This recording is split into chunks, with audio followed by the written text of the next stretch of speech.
After 12 consecutive months of house price increases, is the UK property market finally showing signs of a slowdown? Or are we on track for yet another month of house price growth? Over the course of the last few years, the UK property market has been going from strength to strength, with the UK seeing 12 consecutive months of house price increases. And rather unexpectedly, the housing market continued to go up despite the end of the stamp duty holiday. However, with the recent cost of living crisis putting extreme pressure on families and individuals across the country, are we finally going to see a decrease in house prices?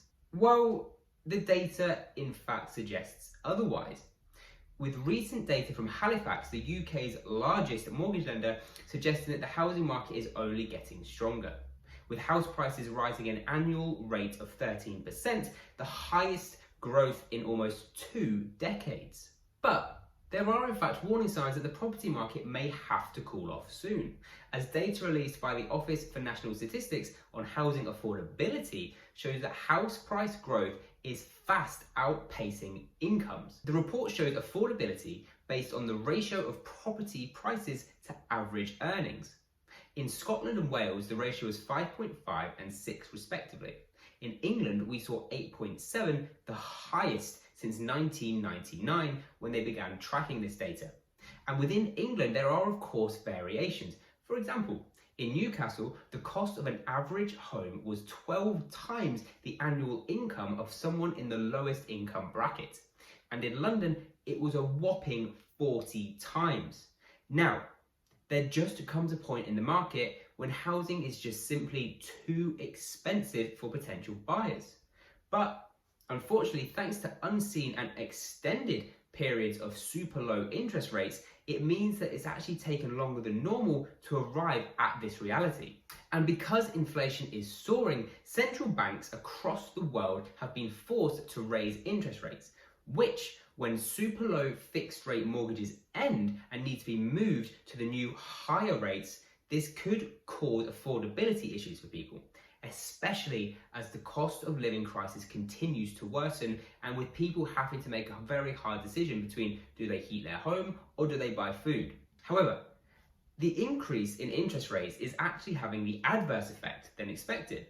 So normally, if you're increasing house interest rates, you'd probably expect that less people want to move because they don't want to go into a higher interest rate.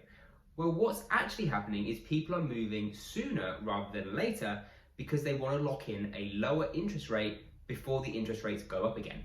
But despite all of this negative data, the UK property market does actually appear to be remaining fairly resilient.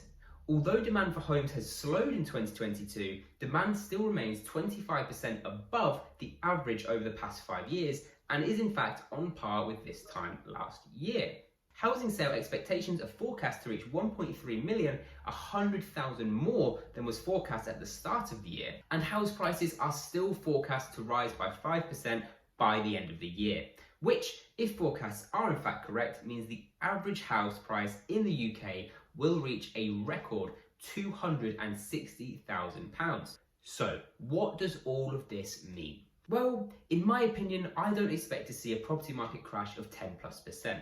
What I do expect to see is a slowdown and a cool down in asking prices, as buyers and potential buyers just become more wary. So, if you're planning on selling your home, I suggest going in with an open mind and an understanding that you may not get as much as you originally hoped or thought you would be able to get. And remember that that's not necessarily a bad thing. It's the market doing what the market should do and what it does best and regulating itself. The reason for this is that buyers will begin to price in future economic expectations. And therefore, what they're willing to pay, especially remember, cost of living crisis is a real thing, and it's really going to affect what people are willing not only to pay as an asking price, but what they can actually afford, especially when you combine that with interest rates.